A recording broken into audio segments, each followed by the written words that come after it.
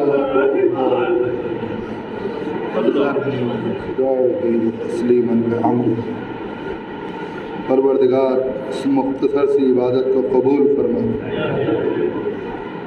پروردگار بزرگوں کا سایہ سروں پر محفوظ رکھ، میرے معبود مقامات مقدسہ کی حفاظت فرما، تو رحیم ہے ہم سب پر رحم فرما دے، تو کریم ہے ہم سب پر کرم فرما دے، اے میرے معبود ہمیں اس وقت تک اس دنیا سے نہ اٹھانا جب تک مادر حسین ہم سے راضی نہ ہو جائے، اے میرے معبود تجھے واسطہ محمد و آل محمد کا کہ مجلسوں کو عزاداروں سے بھر دے، مسجدوں کو نمازیوں سے پر کر دے، منقطع میں خون حسین کو جلد دے دے، ہمیں ان کے آوان میں شریک فرما۔ آخر میں آپ حضرات سے التماس و درخواست ہے کہ ایک ایک مرتبہ سورہ حمد اور تین مرتبہ سورہ توحید کی تلاوت فرما کر حاجی حکیم سید محمد شفیع مرحوم جناب یاور حسین مرحوم کی روح سب